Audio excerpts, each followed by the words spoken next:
next variation.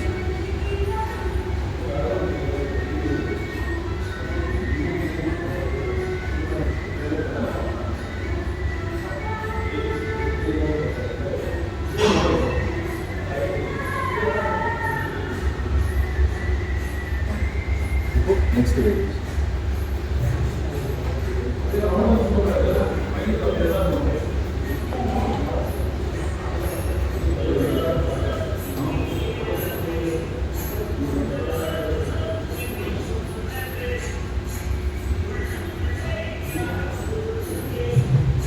இப்போ right hand side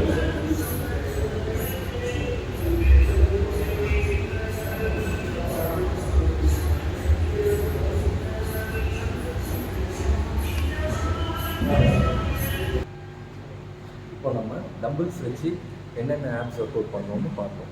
சரிங்களா? இதில் நம்ம கவனிக்க வேண்டிய விஷயம் என்னென்னா, சில பேர் என்ன பண்ணுவாங்கன்னா எடுத்த உடனே ஹெவி வெயிட்ஸ் பண்ணிடுவாங்க. அது வந்து இன்ஜூரி ஆகிறதுக்கு வாய்ப்பு இருக்குது. இப்போ நம்ம பிகினர்ஸ் ஒர்க் அவுட் பண்ணுறாங்கன்னா அவங்களுக்கு வந்து 2 kgலேருந்து 3 kg வரைக்கும் பண்ணணும். இதே இன்டர்மீடியட் லெவலில் இருக்கிறவங்க அவங்களுக்கு ஏற்ற மாதிரி வெயிட் ஆட் பண்ணி நீங்கள் பண்ணிக்கணும்.